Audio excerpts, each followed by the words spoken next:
महत्तम समापवर्तक, ठीक है। अब उसको जो है महत्तम समापवर्तक को शॉर्ट फॉर्म में हम ये भी लिखते हैं, मासा भी कहते हैं। चलिए इसकी परिभाषा क्या होती है उसको देखते हैं। वह बड़ी से बड़ी संख्या जो दी गई सभी संख्या को पूर्णतः काट दे उन संख्याओं का मासा कहलाती है। यानी अगर आपको कोई संख्या दी गई है, उस संख्या का आप मासा निकाले, जो मासा आया उस मासा को जो दी गई संख्या है उसमें अगर आप भाग देंगे, वह पूर्ण रूप से क्या करेगी, काट देगी। और जो मासा आएगा वह क्या आएगा, सबसे बड़ी से बड़ी संख्या आएगा। क्या आएगा, सबसे बड़ी से बड़ी संख्या आएगा। चलिए हम जो है आपको उदाहरण के माध्यम से सिखाते हैं। उससे पहले हम देखते हैं जो मासा निकालने की दो विधियां, कौन कौन सी विधियां, एक है गुणनखंड विधि, दूसरा है भाग विधि। अब जो है इन दोनों विधियों से हम आपको अच्छे से सिखाते हैं, बस आप ध्यान से क्या करिए, वीडियो को देखते रहिएगा, आपको पूरे जीवन में भूलेगा नहीं है सिर्फ। चलिए हम निकालते हैं। अब देखिए ऐसे हमको निकालना 8 और 10 का एसएफ निकालना है। 8 और 10 का आपको एसएफ निकालना है। तो देखिए हम किस प्रकार निकालते हैं। तो पहले हम जो है भाग विधि से ही निकाल रहे हैं, उसके बाद हम क्या करेंगे, गुणनखंड विधि से आपको सिखाएंगे कैसे निकलेगा। चलिए 8 और 10 में सबसे पहले आपको क्या देखना है, इसमें छोटी संख्या क्या है। छोटी संख्या क्या है आपका, 8 है। तो आपको 8 इस प्रकार लिख देना है। फिर जो 10 है, 10 इस प्रकार लिख दीजिए, ठीक है ना। अब 8 से आप 10 में क्या करेंगे, भाग देंगे। चलिए भाग दीजिए, 8 से 10 में भाग देंगे, आपका एक बार जाएगा, 8 हो गया। अब देखिए 10 में से 8 घटेगा, कितना आएगा, 2 आ गया। इतना साल होगा, इतना तो भाग आप कर ही सकते हैं, इतना तो बहुत ही सिंपल है। उसके बाद आपको करना क्या है, फिर इस तरह कर देना है, ठीक है ना। जो जिस संख्या से आप भाग दे रहे थे उसको यहाँ पे लिख दीजिए। यहाँ पे क्या कर दिया हमने, लिख दिया। अब जो है फिर आप 2 से 8 में भाग दीजिए, तो आपका जाएगा 4 बार। ये आप देखिए कट गया। जब जो है कट जाए, कटने के बाद जिस संख्या से आप भाग दे रहे हैं और वो लास्ट में काट देता है, वही संख्या आपका क्या कहलाता है, एचसीएफ कहलाता है। तो यहां हम एचसीएफ कितना कहेंगे, एचसीएफ आपका कितना है, 2 है। अब देखिए 2 ही वो संख्या है जो परिभाषा आप कह रहा था, परिभाषा आपसे यही कह रहा था, वह बड़ी से बड़ी संख्या जो दी गई संख्याओं को क्या करेगा, काट देगा। अब देखिए 2 ही वह संख्या है जो 8 में और 10 में अगर आप भाग देंगे तो क्या करेगा, काट देगा। यह बड़ी से बड़ी संख्या है, ठीक है ना। इससे बड़ी कोई ऐसी संख्या है ही नहीं जो 8 और 10 को काट सके। चलिए अब इसको जो है हम गुणनखंड विधि से सॉल्व करते हैं।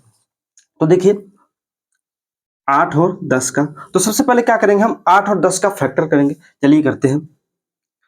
तो हमने 8 का किया, तो सबसे छोटी संख्या आप लेंगे, छोटी संख्या से भाग देंगे। सबसे छोटी संख्या 2 है, 2 से भाग देंगे आप, 4 हो जाएगा। फिर छोटी संख्या लीजिए, 2 ही है, 2 से भी भाग जा सकता है, तो ये जाएगा आपका 2 बार। फिर आप 2 से भाग दीजिए, ये देखिए कट गया। तो जब लास्ट में 1 आए तो आपको वहीं पे क्या करना है, छोड़ देना। वैसे ही आपको आप जो है 10 का भी करिए। चलिए हम 10 का भी कर देते हैं। अब देखिए ये सबसे छोटी संख्या लीजिए, तो हम 2 लेते हैं, 2 से भाग देंगे, जाएगा 5 बार जाएगा। अब देखिए सबसे छोटी संख्या लीजिए जो 5 को काट दे, 2 से भाग देंगे नहीं कटेगा, 3 से भाग देंगे नहीं कटेगा, 4 से भी नहीं कटेगा, ये खुद 5 से ही कटेगा। तो हम क्या करेंगे, 5 से भाग देंगे, 1 कट गया, 1 आ गया ना।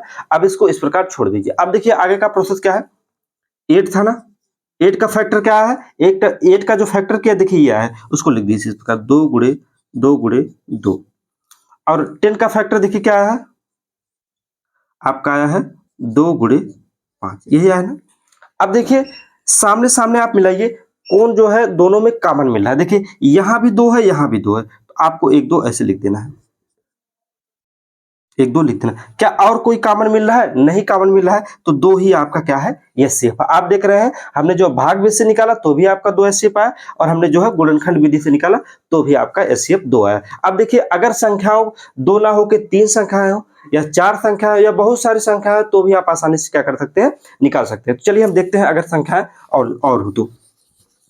चलिए आपको जो है पूरे जीवन में नहीं भूलेगा, बस आप ध्यान से देखते रहिए, ठीक है ना। चलिए अगर हम संख्या लेते हैं 10 15 और 25। अब देखिए हमने संख्या क्या लिया, 10 15 25। अब जो है क्या करना है, इसका एचसीएफ निकालना है। तो बहुत ही आसान है, ठीक है ना। आपको हमने क्या बताया था, हमने आपको बताया था पहले जो है इन दोनों को आप लेंगे, इन दोनों को लीजिए। देखिए इन दोनों में छोटी संख्या क्या है, आप कहेंगे 10 है, ठीक है 10 ही है, 10 हमने लिया। उसके बाद 15 को यहाँ पे रखिए इस प्रकार। अब क्या करेंगे, 10 से आप 15 में भाग देंगे, भाग दीजिए, कितनी बार जाएगा, 1 बार जाएगा, तो 10 है। उसके बाद 15 में से 10 घटाएंगे, आपका 5 आएगा। उसके बाद अगला प्रोसेस क्या है, आपको इस तरह कर देना है। फिर जो ये जिससे आप भाग दे रहे थे उसको यहाँ पे लिख दिए, दीजिए। अब 5 से 10 में भाग देंगे 2 बार जाएगा, ये देखिए कट गया, कट गया ना।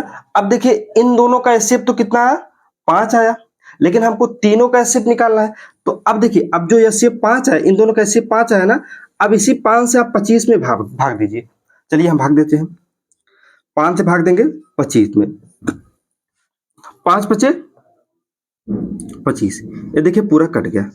अगर नहीं करता तो हमको इसे जैसे प्रोसेस किए थे वैसे इसको भी करना पड़ता। देखिए 5 से 25 कट गया, अगर नहीं करता तो जैसे इस प्रकार जैसे हमने इसको किया है ऐसे इसको भी क्या करना पड़ता, और लास्ट में जहां कट जाता वही उसका क्या हो जाता आपका एचसीएफ हो जाता। तो देखिए 5 इसको क्या कर दिया, काट दिया, तो एचसीएफ इसका क्या हो जाएगा, ये 5 हो जाएगा आपका।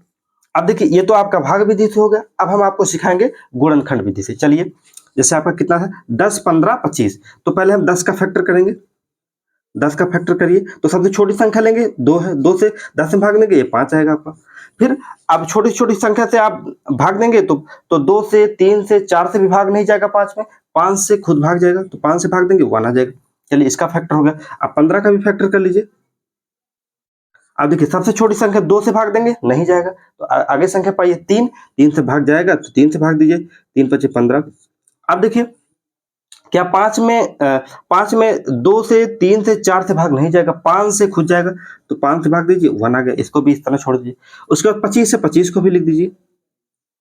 अब देखिए सबसे छोटी संख्या लीजिए, जो भाग दीजिए कट जाए, तो 2 से भी नहीं जाएगा, 3 से भी नहीं जाएगा, 4 से भाग देंगे तो भी नहीं जाएगा, 5 से जाएगा, 5 से आप भाग देंगे, 5 5 25। अब 5 जो है 5 से ही कटेगा, ये होगा। देखिए सबके नीचे क्या होगा, 1 1 आ गया।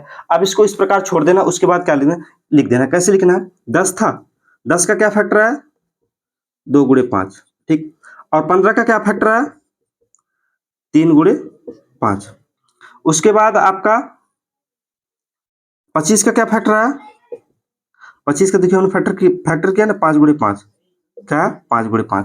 तो आप देख रहे हैं, आप यहाँ पे ये देख रहे हैं कि इन तीनों में कोई कॉमन मिल रहा है, नहीं मिल रहा है, लेकिन इधर इन तीनों में कोई कॉमन है, तो हाँ देखिए 5 इसमें भी है, 5 इसमें भी है, 5 इसमें भी, ये 5 जो है आपको कॉमन मिल रहा है, तो यह सीएफ आपका क्या हो जाएगा, ये 5 हो जाएगा।